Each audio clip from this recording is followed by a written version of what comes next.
રાજકોટ શહેરમાં વધતા જતા ગુનાઓ અટકાવવા સઘન વાહન ચેકિંગ પ્રક્રિયા હાથ ધરી છે। ત્યારે ગઈકાલે પેટ્રોલિંગ દરમિયાન ગાંધીગ્રામ પોલીસ સ્ટેશનના સ્ટાફને મળેલી ચોક્કસ બાતમીને આધારે 3 રીઢાઓને ઝડપી પાડી 12 વાહન ચોરીના ભેદ ઉકેલી કાઢ્યા હતા।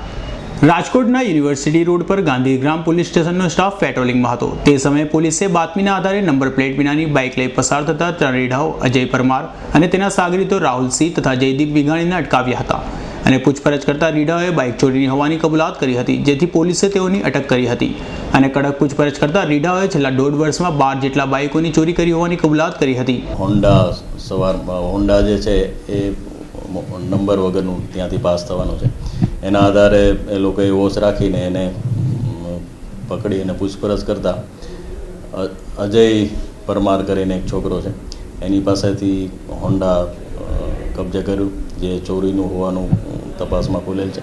એ સિવાય બીજા 8 મોટરસાઇકલો મળેલ છે અને સાથે સાથે 2 માણસો, એક રાહુલ કરીને છોકરો છે અને બીજો એક છે, એ સાથે 3 લોકોને 41(1) મુજબ અટક કરેલા છે અને CRPC 102 મુજબ 8 મોટરસાઇકલ રિકવર કરેલા છે, જેનાથી 8 ચોરીઓ ડિટેક્ટ થાય એવું હાલ જણાય। પોલીસે આ વાહન ચોરો પાસેથી ચોરીના 8 વાહનો કબજે કર્યા છે, જ્યારે બાકીના 4 વાહનો પણ કબજે કરવાની તજવીજ હાથ ધરાઈ છે। દેવાંગ ભુજાણીનો રિપોર્ટ S9 ન્યૂઝ રાજકોટ।